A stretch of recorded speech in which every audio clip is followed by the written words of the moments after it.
No, it's not 30 seconds. Oh, and it's gonna be in here. So, yeah, you can here. Yeah. I'm going to inquiry-based learning. Whose session was this? This was on Periscope. No, Periscope now blogging, right? This is one blog. Yeah. Oh, okay. Is the leader of my blog here? The one who wrote the thing, you mean? Yeah. Yes. All right. But there is no leader. No, I know, but the person who wrote the Why Periscope one didn't actually show. That happens a lot. And then we didn't really. They see something else and they'd rather. No, it worked out really well, but at first it was like, does anyone know what Periscope is? It was fun to learn about it. What is it? It is a live streaming video platform. I got an email from Twitter yesterday about it. Yeah. You did? And so I can Periscope this and live stream, kind of like Ustream, kind of like a Google Hangout on air. Where does it? On Periscope.tv. It's an app. So what But the does the video live self, stream exactly? the video self-destructs after. They did that this week with that Zero show, right? Like there was some kind of controversy about Game of Thrones, like I've never seen it, but someone live streamed it, and that's that Twitter account, right? It's on the news. And they said now in Canada, it's not illegal to stream live. Right. That's legal. But around the world, it's not. So they're saying, so where do you, they're looking at the legal implications of that. Like say it's a Canadian Twitter person, but it's going locally, it's going into countries where you're. It's interesting. I think that's the program, right? It does live. Yeah, there's another one called Mirrorcast or Mirrorcast. What's Twitter? Periscope's the Kind of like Twitter. Ustream, right? If I want to just stream live. So there's an event going on in my school, I'm going to stream it live. Say we're having an assembly and I know that there's grandparents who want to see the assembly and make it.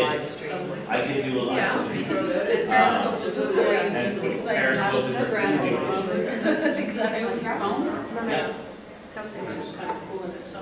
But we decided it doesn't really offer additional benefits to education beyond what's already had. Right now? That was the ultimate decision of the panel. Ultimate decision of the panel. I'm just wondering, before we start, if we can Oh, have people that have their backs to the camera. If you're interested in moving, now's probably a good time, because we're gonna live stream this one. Are you live streaming right now? It's all on. I'm gonna have For one. small fees, I can edit out the last 5 minutes. Turn my back to the camera. Or you can sit in your back, if you don't want to be on, you can sit in your back. Take your name tag off. That's okay, I'll say it all the time. Mine says Jared. Yeah.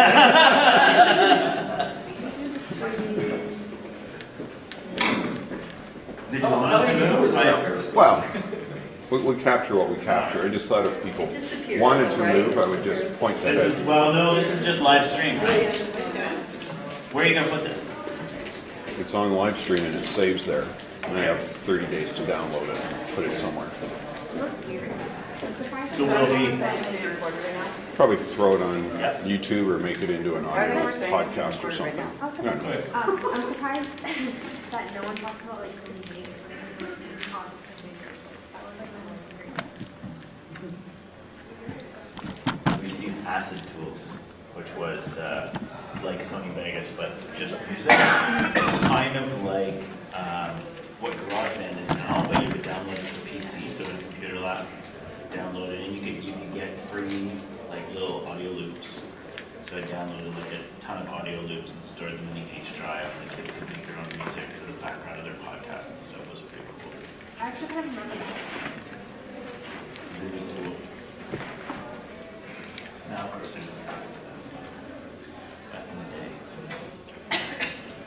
Yeah, there were leaks of core preview episodes put through Periscope, so they were taken down. Oh, yeah, that's, I heard all about that. Yeah. So, are we ready to start? Yeah, so I put that up there because I thought, when you're organizing, you're always afraid that there aren't gonna be enough topics. So you're like, it'd be better put something up and then there aren't any room, so I thought maybe I should come as well. So that's why. Maybe what is everyone else doing here? junior, because I just got an offer to move from Baltimore to Madison. And so I'm taking my junior because I'm not a teacher and I'm creating a blog for the program for the course. And I've done blogs before, but not used them yet. And I'm still my classes are way too challenging technologically for me to really blogging at this point. Way too many classrooms. But I'm working on it myself and building a blog. And using it as a blogger. And I also have an edgy blog that I haven't worked on yet.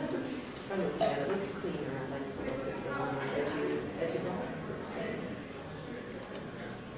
Using EduBlog? Yeah. I've got an account set up with it, but I've started by using it as a blogger because the HDSB, the kids all have access to the for the school. All files, yeah, they're all moving files. So they set up, it's all connected, it's not kids, because they can sign in through their policy accounts. Gap, they have Gap? Yes. Ah, okay, I get it. Well, you want to hear my problem? I'll let you do for a second here. I'll tell you, we're Office 365 board, and they had website feature, so you can do blogs. And all of a sudden, the editing buttons have disappeared. And if you go to help, it directs you to go to third-party Wix and GoDaddy. So they're no longer doing the websites. And I'm supposed to be talking with teachers on Monday about setting up blogs for their classes in this one department in one school. And right as of now, I don't know what I could recommend. I have no idea. Because what we recommend, they've cut it off. So, EduBlog, okay. EduBlog, there's a basic membership, there's a premium, but it's nice, and there's a lot of platforms you can have. What are the maximum for students with the basic? I don't think there is. Is anyone using Weebly for education? Yeah. This is why I'm here. I'm in the library as well, and we are a technologically challenged board altogether. And we're just getting Wi-Fi now. So the teachers were asking me, they were using Weebly for one of the companies on the piece for an all.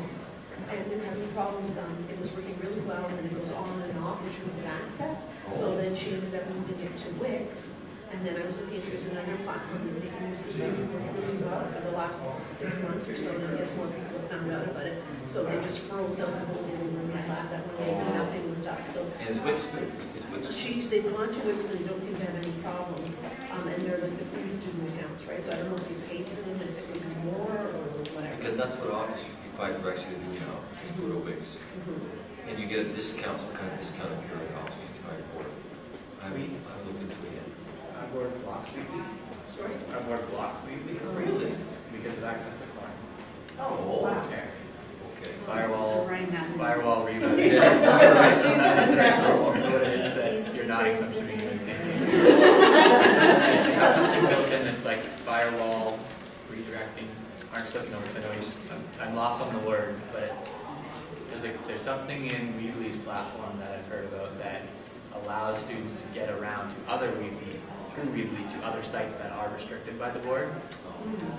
So they must have some kind of proxy settings in there maybe. So that's, yeah, there's something in there that proxy avoidance is the term I'm looking for. That's right. That's what it was. So And what does that access through even mean? Weebly. Proxy avoidance. So the board has firewall set up through proxies that you can't access, student accounts can't access certain sites, and staff accounts can't access certain sites, but they may be different kinds of access, right? And somehow through Weebly's proxy avoidance, students can get around that block and go wherever they want. This is the problem, right? Like, when I first started blogging with the kids, we were blogging using EduBlogs. And at the time, so now this is going back 2011, 4 or 5 years ago maybe.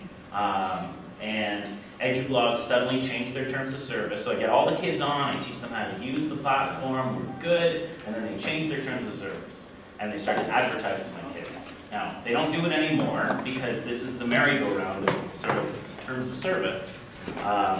they start advertising, they start embedding links into the kids' posts in a way that if it was like, I went downstairs to the refrigerator last night, and there's a hyperlink to Frigidaire in the kids' like text. Now, that is not the case anymore, but for that window of time then, we left it. Went to Posterous next. Posterous was super easy. You could email the text at the subject matter line of your email was your title, the body of the email was the post, and you could just post up to Posterous. Posterous got bought by somebody, and then they closed down. Then we went over to Ning. We had a Ning for a little while, and then Ning decided to start charging me $35, or they would do, X, Y, Z. And at the time, I was still sort of the mind that I'm not going to spend any money. At this point in the game, I would spend $35 if that was the platform, but then I moved somewhere else. And I think the problem, if you're at a board that doesn't have an answer, like a blogging answer for you, is you're going to constantly be on this carousel of kind of new tools. And if you're in your position where you're trying to train people, you're going to train them on Weebly tomorrow to find out next week that it's full of porn and it's being rightfully blocked. And suddenly those teachers who were out on the ledge, out of their comfort zone, and say, yeah, I'm going to try blogging, will suddenly shut down because you've innocently taken them to Tumblr, where it's really easy to post pictures and video, and suddenly the pornographers in the world think so too, and Tumblr gets rightfully blocked at your school board. Like, I can't get to my blog that you helped me set up last week. Yeah, because kids shouldn't be on Tumblr at our school board. I'm sorry that I did that. I think it's too bad that Office 365 has decided to dump that on you, or your administrators have turned that off in a way, and I don't know the blogging platform in Office. I think it's actually Microsoft has suddenly just, because they say on their page, as of March 9th, 2015, this is no longer available, please go to Wix. Okay. This is something you just found in your Office 365 Yeah, package? I just discovered it like That's Thursday. You were using it for blogging now? I played with it. I set up a fake site, right? And that was just maybe about a month ago. And all of a sudden, the editing buttons are gone. Okay, so I can add to that for a second. That's why I'm here right now. Is we have Office 365 on our board and have for a few years. We don't have a blogging platform in our board that's a board standard, and we want to create a board standard because, like you're talking about here, you want to have something that is manageable, system-wide, that everybody can be on, that you can support, and everybody that's involved in IT and ed tech can help support that. Obviously, like everything about this is you need a standard. For years, we've been talking about the benefits of blogging and saying there's Kid Blog, there's EduBlog, there's Blogger, there's WordPress, have at it, and whoever is running the presentation that given day would share whatever source they're using, and some people would take off with that, but it's hit and miss, like you said, right? And you bounce build around silos, because right? You build this sort of Tower of Babel situation where it's like, yeah. how'd you do that? I don't know, I'm on Wix. Right. I don't know how to do that. Yeah, and we release teachers at various times to help support a different PD. So if you're the teacher really paid to do the blogging station for the teachers that are coming to learn about it that day, and they come in and learn about your WordPress, and they come in the next day and learn about my Kid Blog, you're right, silos all over the place, and then they have questions for each other. You go back to the same school, and they're using different things now, and it's just kind of mayhem, right? So let's get a board standard, great. We have Office 365, so why not leverage Go to that? sites and try to start a public site. It's gone. Exactly, Everything's gone. that's the problem that we're in right now, is that sites exist, and I think you came in the Office 365 Yeah. versus Gap, you were there late, right? Yes. Since the beginning, we were talking about that, the fact that there's sites exist, and I would explain in our board too, sites are messy in Office 365, they're not very user-friendly out of the box, so you gotta build some templates, so we're looking at that. But, you are using it? We know. Oh, you know, okay, so we're looking at that idea, but also there was a blog that appears as an option in there, but we were looking at it and it's internal only. Right. It's in Office 365, you can share your blogs with other kids and other teachers and other staff in the board, but try to go outside the board, this is not the way it's built, and then that defeats to me a whole purpose of That's blogging. exactly, Trying to get yeah. outside of the walls of our classroom and of our board, so. Alton's using the blogs, and they're Right. promoting it in the schools. Sorry. We just had a PD with our teachers, like our Monday night staff Google meeting was Google, yeah. it was But for using- blogging, then using Blogger? Yeah, Right, Yeah. so, yeah, and so we had workshops on how to set up a blog. right, so in Office 365, that blog exists, but then you can't get out, so then what do we do? So now that's where I want to be right now, is hoping to hear from different people what you're using for a I'm platform. telling you, it doesn't For Office exist. sense. Well, And I'm we good. turned on, at our school board, we turned off Blogger because we had another platform, but also because Blogger had this kind of stumble around functionality where it was like, go visit a random blog on Blogger. And you click on it in the top corner and it took you like somewhere else that wasn't, you know, I would almost consider something like EduBlogs at least more of a gated community of education and student blogs. When you're out on Blogger, every other blog that you're hitting, you're part of a writing community of adults Yeah. who are blogging about a whole mess of inappropriate. We talked about that, they were showing the tracking, how you can data track, and the one teacher, she's a grade 2 teacher, and she has a lot of She showed, like, there's people from all over the world that are reading her blogs. And I don't mind that piece. It's more the other blogs that the kids are going to stumble upon. So they've I've set up my kids' blogs, I've given them the links to all of their classmates' blogs so they can go and they can comment and it is open and we can talk about that openness and why that's the power of the blog versus being shut down and private and password protected. But if I click, one wrong click in the Blogger writing community, and I'm on someone who's showing how to build bombs or showing how to, like whatever it is.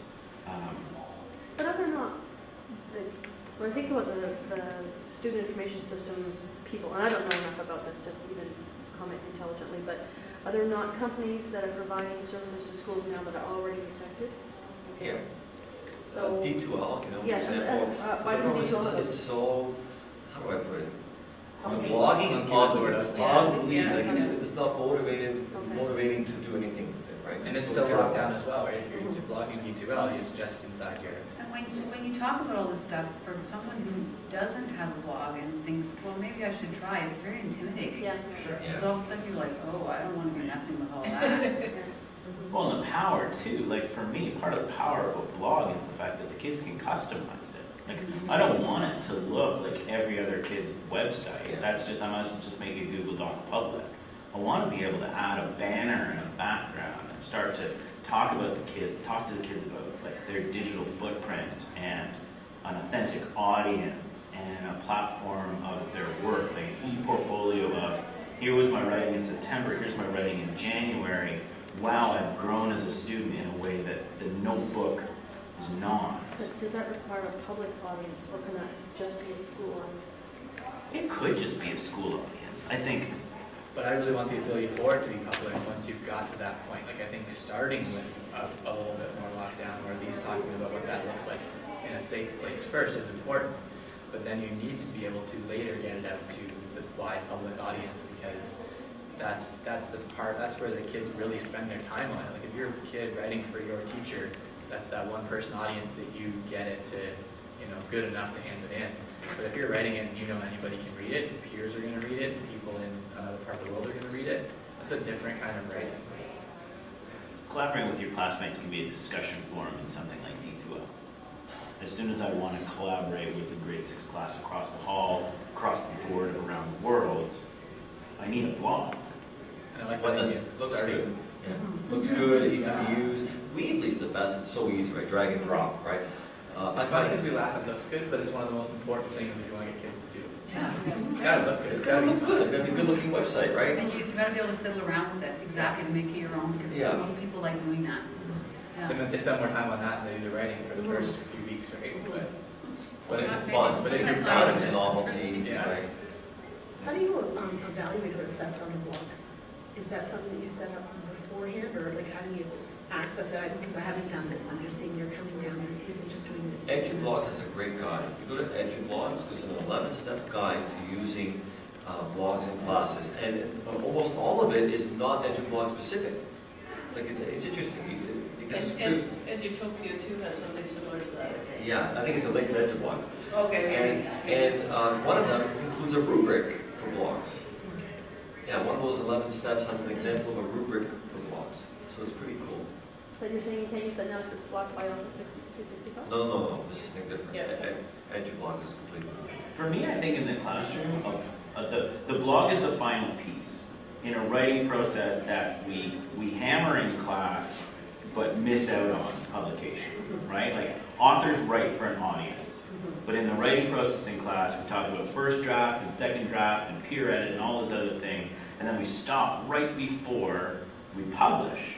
But if I'm a poet or an author, like, the only reason I'm writing is not to get to my first draft, second draft, third draft, but to get to publication, to reach an audience and put it out there. So I think from an assessment perspective, you're still doing all this other stuff. Right.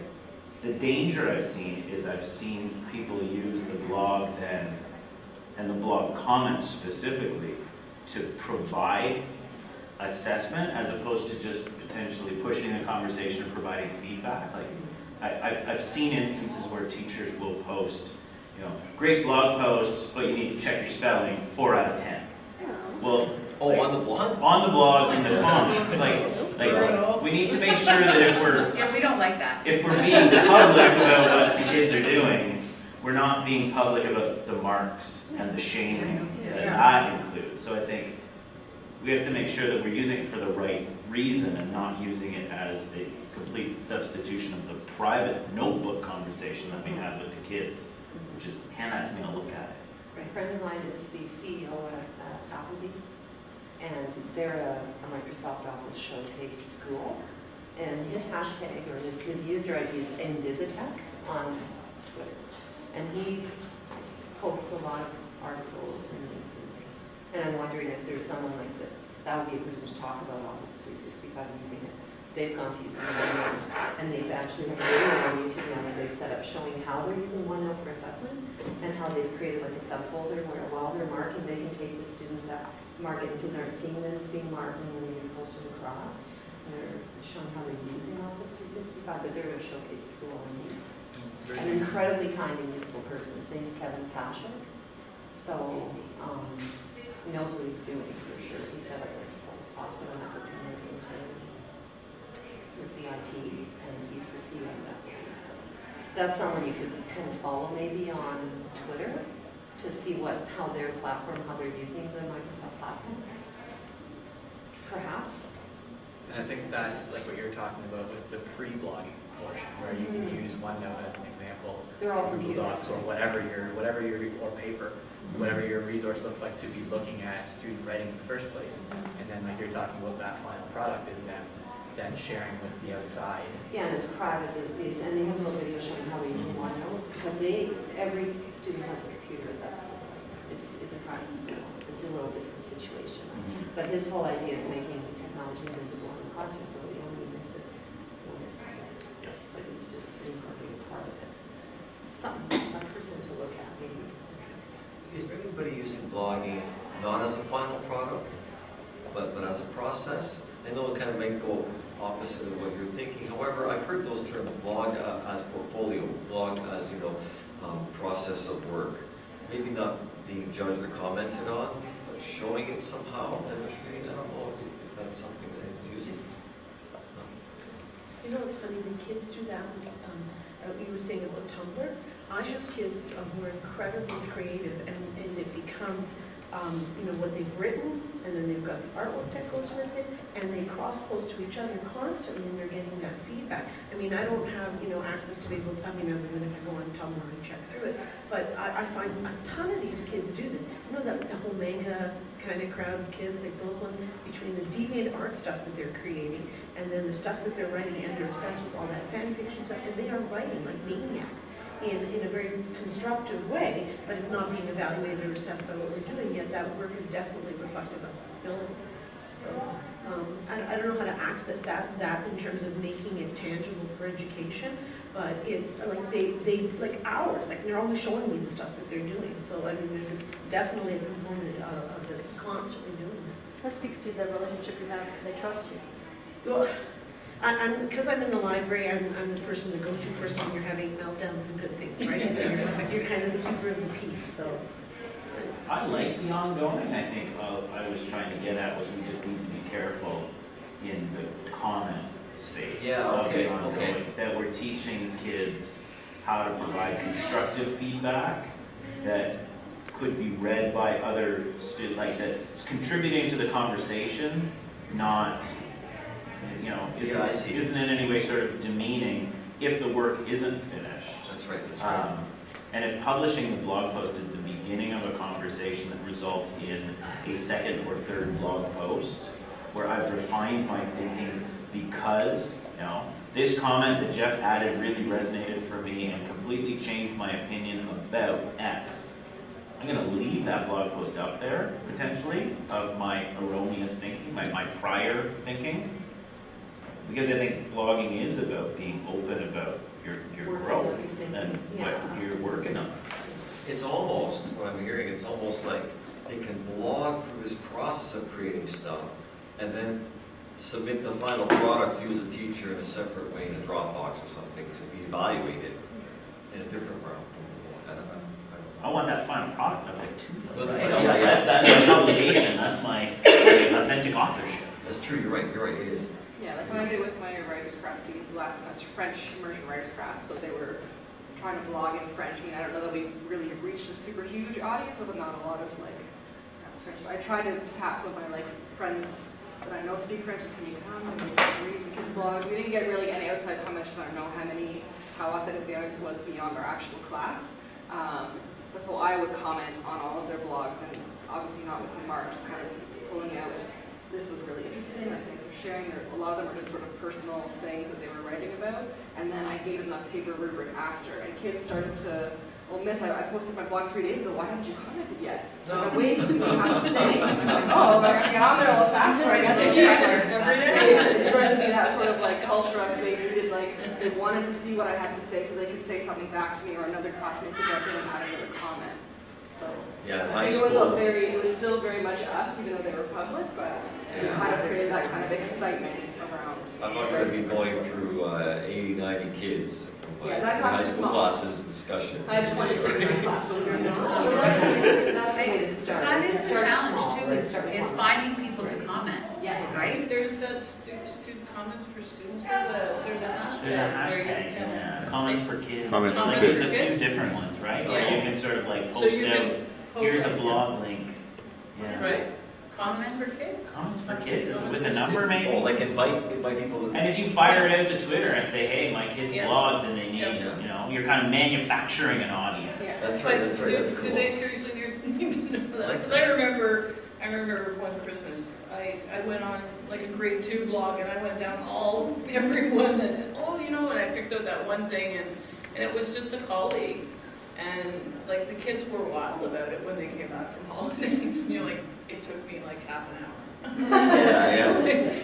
But, so. We have a random, I don't know how many people know about it, but the Hamilton board, we have a blogging platform. Mhm. And there's a button up in the top corner that's like a little circly arrow, and it's like it's stumbling around the comments to find blogs. And I'll do that, I'll like stumble around and find a kid's blog and throw a comment down.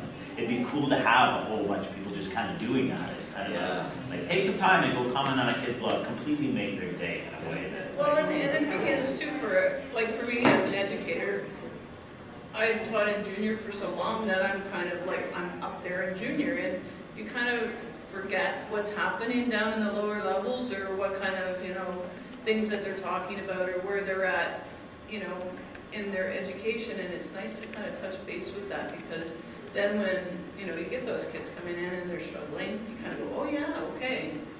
You can identify a little easier. A couple of ideas we thought about with the blogging and the commenting was having, say for example, a high school English class or a high school family studies class, or those commenting on the blogs of an elementary school class. So having sort of an online partnership between the two That's classes. Yeah.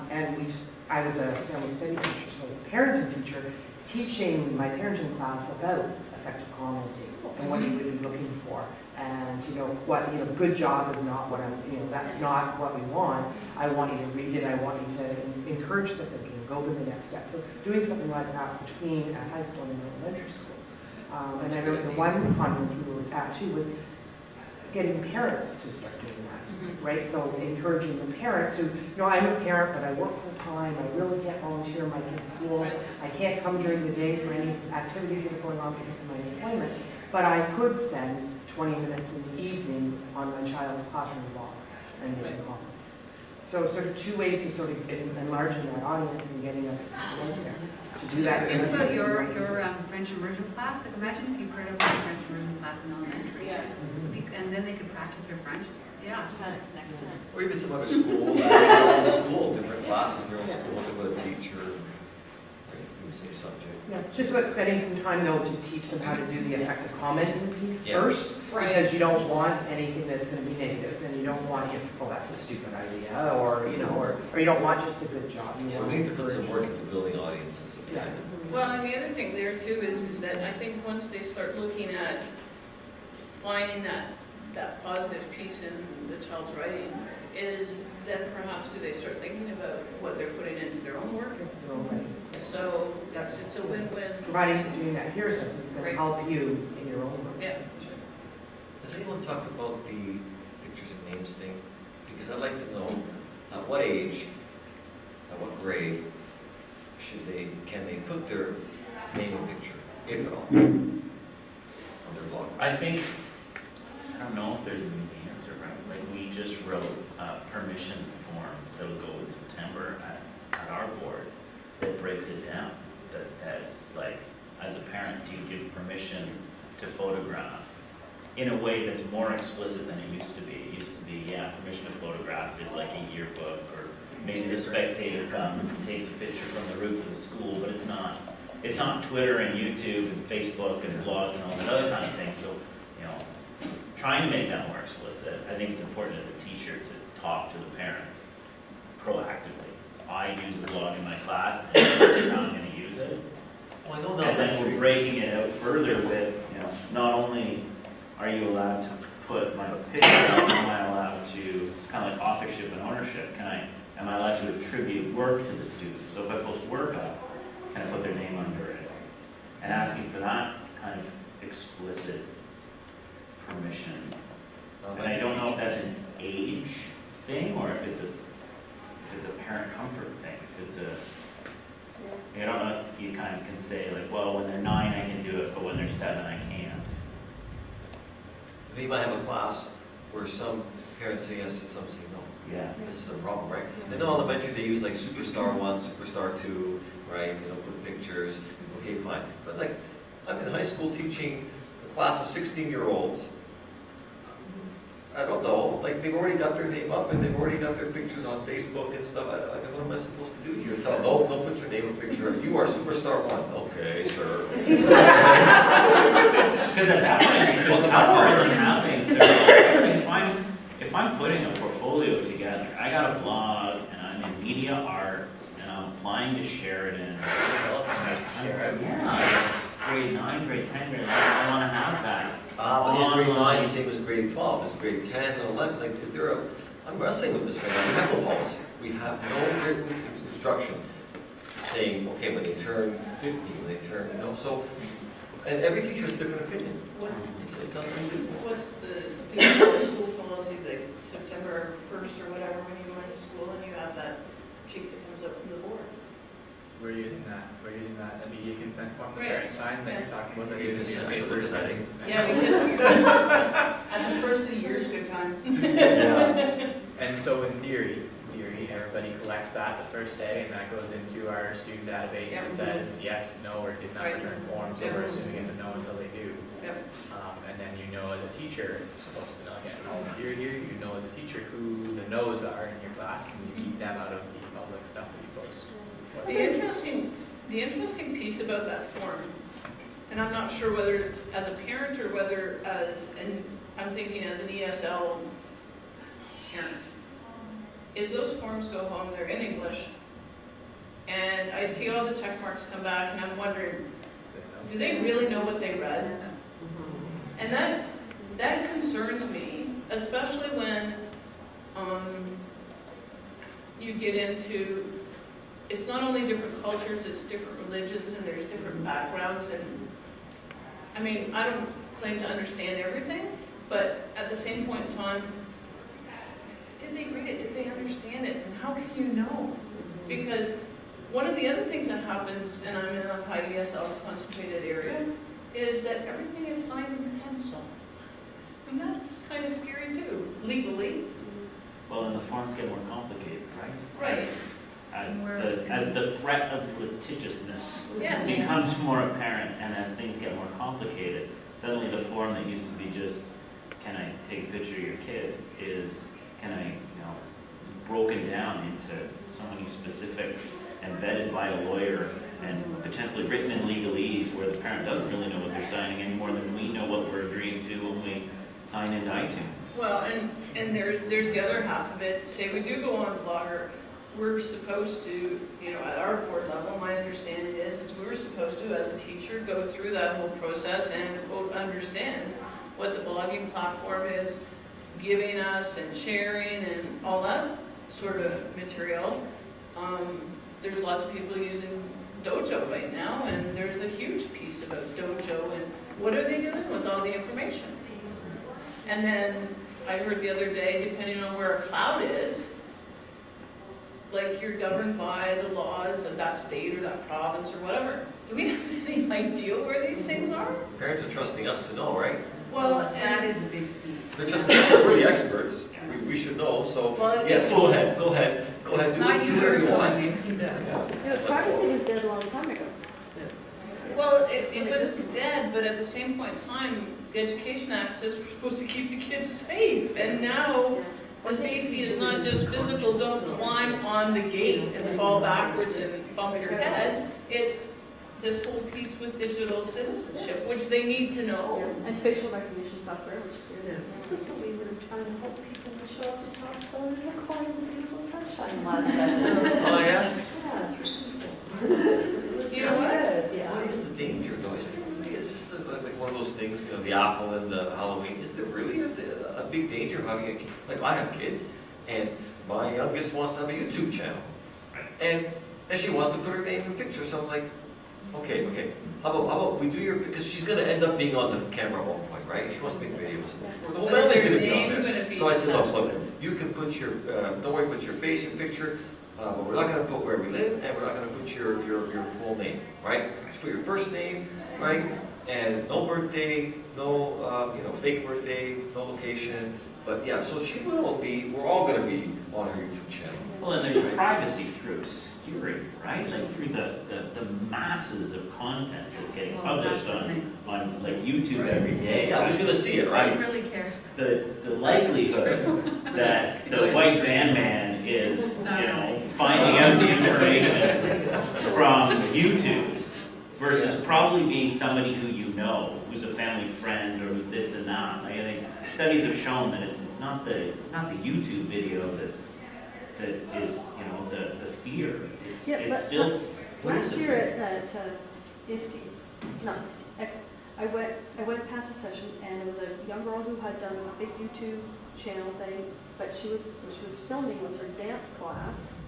And so you've got all these little girls in skimpy outfits, and my little Presbyterian thingy went off of my head. But it scared the life out of me about having, but she was filming her dance troupe. And I just thought, I'm not sure that she would have asked all of the other parents if it was okay for her to be filming her friends and putting it on YouTube. But if 1,000 people show up at that performance, we'd all be happy, right? There's this weird thing of the idea of this privacy and safety, but meanwhile, we celebrate the kid who has a YouTube channel becomes famous, and he has his name on there from the first day.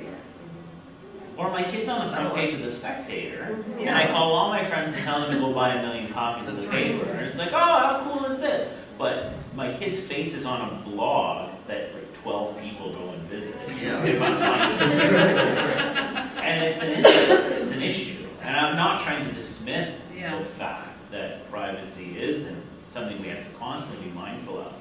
But I think sometimes there's a platform where like the medium is not the message. Like it's the privacy is privacy. If you're okay with it over here, you should be okay with it over here. The Spectator's got a lot more viewers than my little blog. So is the conversation more about privacy or more about awareness and due diligence? Yeah. So in other words, people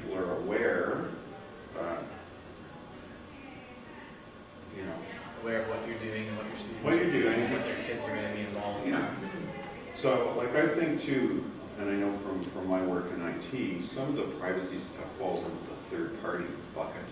So once you give your staff student information and now this company has it on their servers, I mean, I forget who commented earlier about it, yet the laws apply to that data according to the country where they're physically located. So if your servers are in Ireland, it's the Ireland privacy laws that now apply. So how are they or are they not different?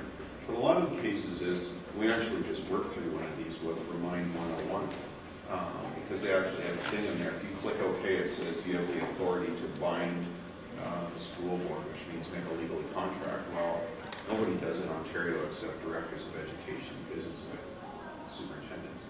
And so right out of the gate, you're in an awkward scenario. And we have a lot of teachers that wanted to use that. And we actually used our FOI officer to work at the company. We got them to change the language so that they took that out. And they put it into something that was appealable for an Ontario perspective. The other thing is what happens with data.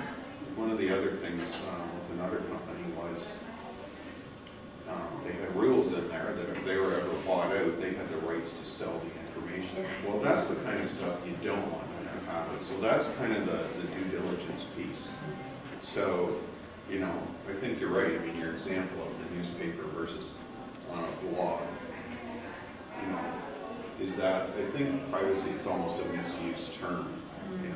Well, the person we came up with the privacy, one of the other teacher that was there, and I don't know the program because I'm a core French teacher too, so I don't use a lot of the math programs, but there's one that they're using PL that she loves, and she said it's free, and there's no advertising. So she said, how are they paying money? You know, what are they doing in order to pay for that? What's going on with the data? And that's, you know, and she said, should I really care? I mean, that was the next question, should I care about that? But what is, you know, if it's free and there's no advertising, there's no targeting after the children, then what is being done with the data they're collecting? Well, what's So the data though? Or when will the I other have shoe no drop, idea. right? Right. At what point, Right. once they've got a mass audience locked in and loving their tool, do they suddenly say, okay, now, in order to continue, you're gonna need to pay, And and you're this one says that will stuck? always be free. That was this one. Yeah, I don't- I've heard that many Prodigy. times. Prodigy. But there was issues with Prodigy during I their have no launch. idea. I'll tell you the issues, because my son had that Prodigy, came home, great, oh, it's free, super. Next day, oh, you know what, Dad, oh, these kids, my friends are doing much better on Prodigy because their parents bought the extra sword or something. Like, oh, man. That's a disaster, right? And that's a disaster. And it's like, oh, it's free, but it's not. Like, we're downgrading the cost of parents in a way that's completely inequitable. And Like, there's we're gonna also provide a something platform, provide it, but don't provide a platform that then opens up an opportunity on the playground for a kid to feel lesser. Yeah, and I That's have right. no Parents idea. haven't bought a pet for them, or haven't unlocked this outfit or that. How to do that. Yeah. Yeah.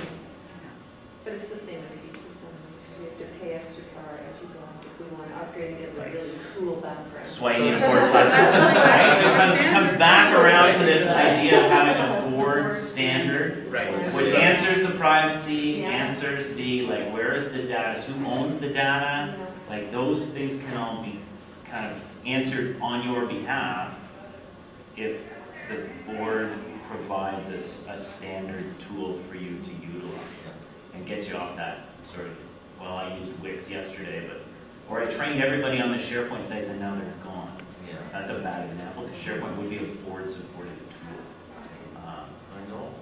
If you, just on a weird, nerdy technical note, if you Google Delve people, Microsoft has announced in the last couple of days a new blog platform. Dell? So Delve. Because is- Dell shows up as a tile. Delve is a search engine Yeah. in Office 365. Okay. They're providing now like this Delve profile thing, which is gonna have a blog component attached, So that's what the changes may be. so it could be that you're in a gap, where it's like they turned off this, they're getting ready to turn on this, Oh, and in the okay. meantime, you're stuck in the middle. Well, that's no good. Um, But I've seen that Dell tile, And yes. that's in The Dell place- tile is what you're talking about. No, it says Delve Delve 365 people. is something, I So know you it's guys like- saw it, it's weird, I don't know what it is yet. Delve is just a Delve search. people experiences in Office 365. But now they're kind of taking that Delve experience and adding people to it. So you'll have like a profile, like a page, this is what I work on, this is, and part of that is gonna have this, they're calling it the composer layer. the Sounds like it should be authorship simple layer, and easy. something like that. People-based. With Microsoft, unlikely to, sound. D2L has so much potential, but it's just so. But there's a A good way to express yourself in Office Brightspace part of 365 that. is Yeah, the use Brightspace I've Office seen, but it's the 365 same. Page It's the same authoring canvas. Page authoring canvas. It's not right. Page authoring canvas. Whatever it is, it's not right. Yeah. It's not- I can't show one day. They were launching, I think something in Florida. No, I think I signed It's up for a like conference in Google Florida. It's page one, it's very interesting. That's what it looks like. It looks very profiling, There, right? this is their, A news section. Yeah. profile blog. Where'd you get that? I just Office Googled, blogs? I just Googled Delve people. Tell people. And then- So that then comes down to your Office 365 administrator, Right. you know, Also, turning there's on a new Delve for section in your students, profile turning blog. on, like, there'll probably be some things that they'll have to kind of switch on. And this is, because it's been announced, doesn't mean it's gonna be there just yet. It's, you gotta be on I don't first know if it's- release, and then you I got don't know if it's there yet, but. So it could be something you might see in September by the time it actually gets deployed and turned on and usable. But if you're an Office We're looking 365 for, But older- we're looking I mean, for our the kids next, are the using next it. public, well, like I said, platform, blogging platform. And I hadn't heard this, thanks for mentioning that, but we'll see. if Oh, it's that's break time. Break time. What's that? We're in the process now of building an archive. What was that? That was that. Archive for the blog platform and see what comes in. And we met with Aaron recently to learn what you guys were doing there and well, Jen Rudd, I think, 'cause she was pushing that, Yeah. definitely. And So then- what do I show Monday? My Yeah. Department. As your blog to WordPress, What's or this thing called? Blogger, or Kid Blogger. Yeah, and how do you share that in the digital world? You see the bulletin board? No way to get someone to Talk to say, her. hey, I see Yeah. platform.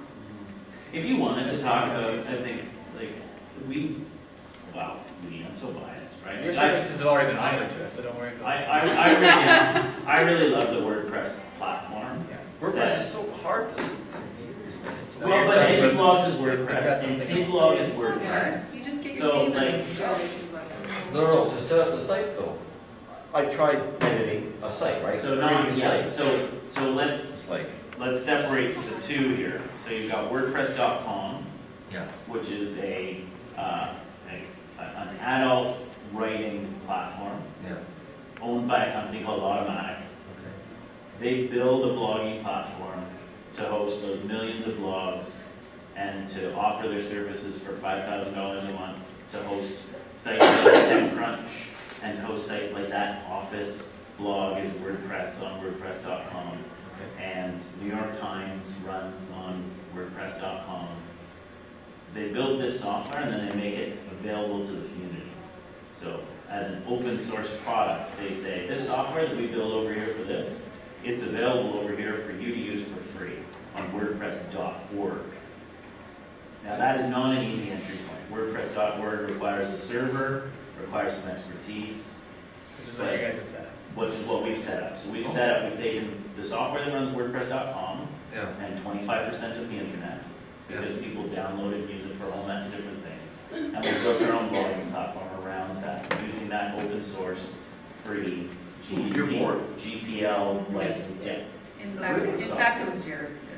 Really? So that's available now for our students. It connects to our Active Directory, the login, and all just kind of magically works and all that. And it's built on WordPress, which is what EduBlogs has also done that. So EduBlogs has looked at Automatic and said, oh, we're going to take that software, we're going to monetize it, we're going to build a nice, easy blogging platform for educators, and we'll have a paywall, we'll do a freemium, you get in for free, but then you want to unlock, extra video capabilities or more space, or your own domain, or all those other things, and we'll charge. They're the second largest WordPress platform. But they're just kind of riding on the coattails of this big company that builds websites and offers up a community of writers. But the actual editing pages of all those that you've talked about are not that easy to get started. Right. Weasely is drag and drop. For sure. You drag the text, you type it in, boom, you drag But is it. that a blog or is that a website? I think that's where maybe it's becoming a longer Yeah, conversation. the whole thing is blurred there when you think about Right. a blog or website. It's like, I'm running a blog or something that has posts that phone down, but I also Right. can do website. and so do I need to drag and drop all that kind of stuff around on, if what I'm looking for is a reverse chronological order of the most recent articles, then do I need a lot of drag and drop stuff?